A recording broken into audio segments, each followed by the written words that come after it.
and welcome back to Global Value. Today we'll be looking at Micron Technology. Ticker symbol MU. Micron Technology is a top holding and favorite stock of many esteemed value investors, including Monish Pabrai and Li Lu.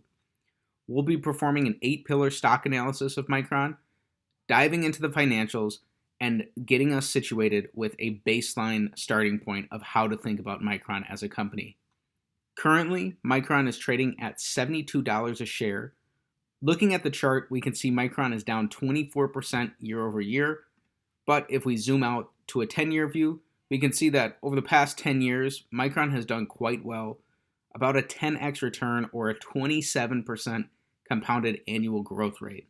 So even though it's down from its highs of last year, Micron has still been an excellent long-term performer.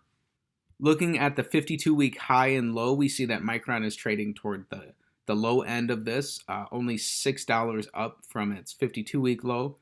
We also see that Micron is an $80 billion company, so this is a big boy. Now for some background on Micron. Micron operates in the semiconductor industry. Specifically, they are RAM manufacturers. So Micron historically focused on designing and manufacturing DRAM for PCs. The firm then expanded into the NAND flash memory market. It increased its DRAM scale with the purchase of Elpida, completed in mid-2013, and Inotera, completed in December of 2016.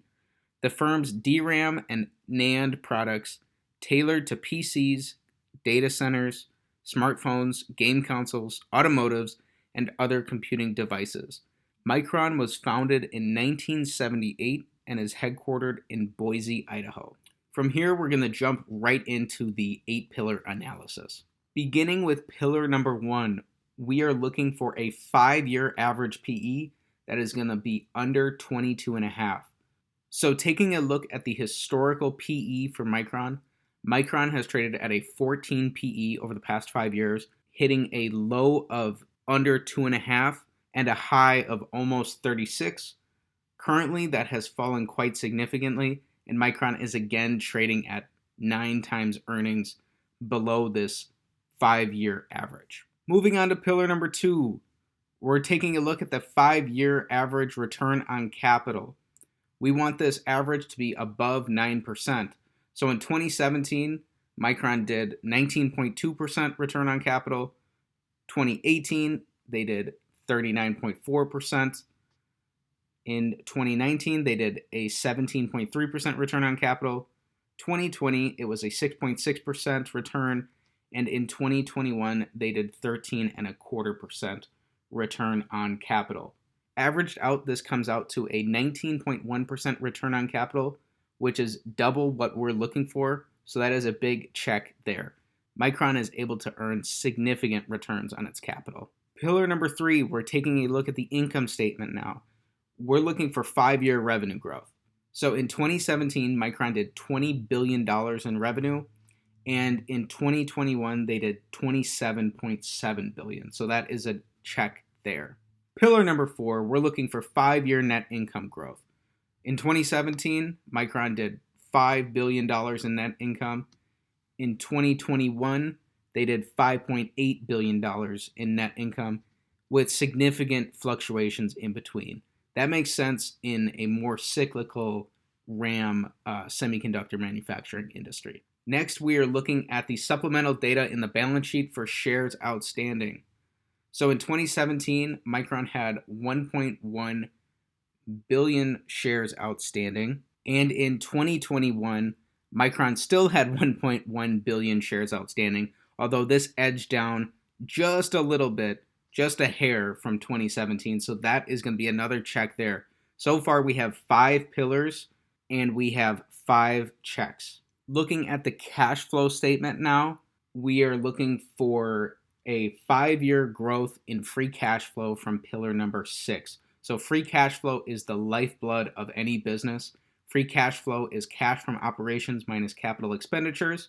Using free cash flow, companies are able to pay dividends, pay down debt, buy back shares, make acquisitions, and reinvest into themselves.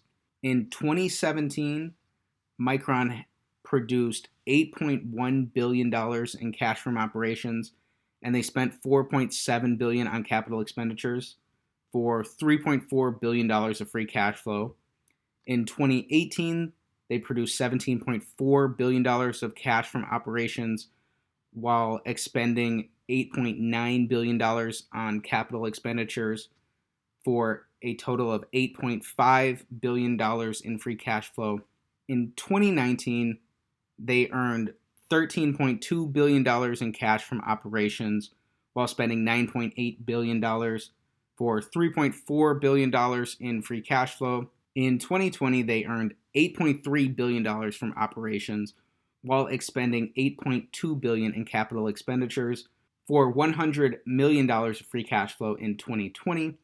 And then in 2021, Micron earned $12.5 billion in cash from operations and had $10 billion of capital expenditures.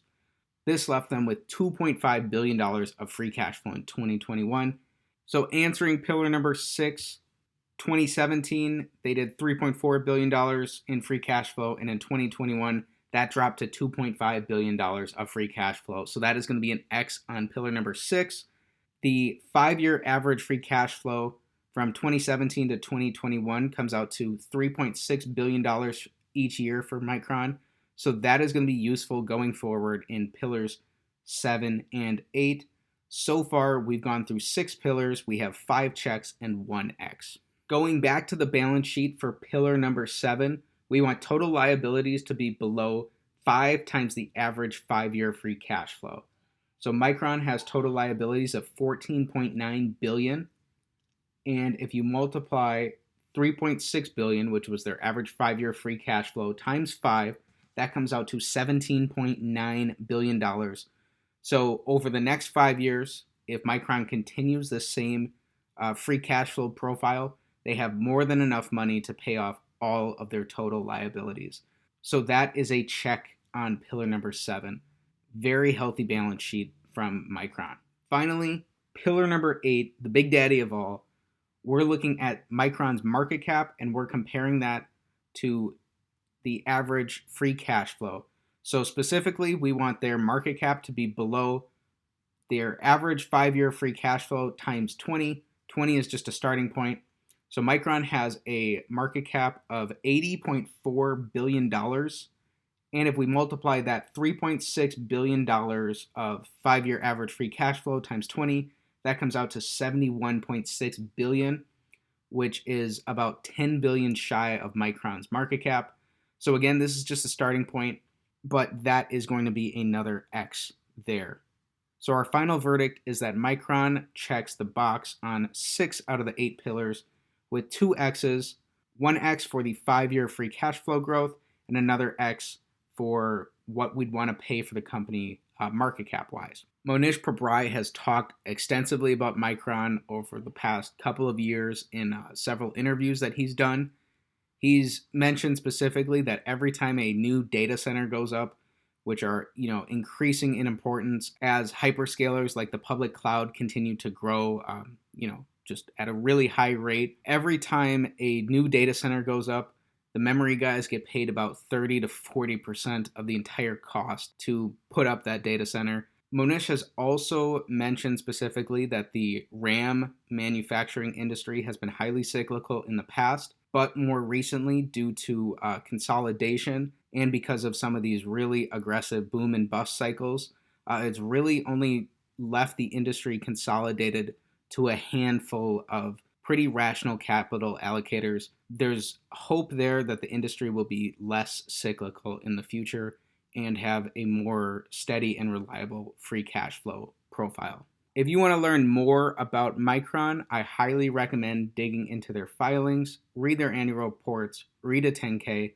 listen to some of their earnings calls, or read through those transcripts. Those are all great places to learn more about the business. Once again, this kind of stock analysis is only a baseline starting point. This should not determine whether you are going to invest in the company or not. It should merely be kind of a screener that lets you know, hey, is Micron worth digging into a little more, or should I just set it aside and go look at something else? Currently, I am not invested in Micron. If I were to dig deeper into the company, I would really want to familiarize myself with the industry and really know the company inside and out. 6 out of 8 pillars makes me want to do more research into the company, and I will definitely be reading some of their annual reports here shortly. If you enjoyed our stock analysis of Micron Technologies, ticker symbol MU, be sure to hit that like button, subscribe to the channel for more stock analysis videos like this, and comment down below what company you want me to look at next. Thanks for watching.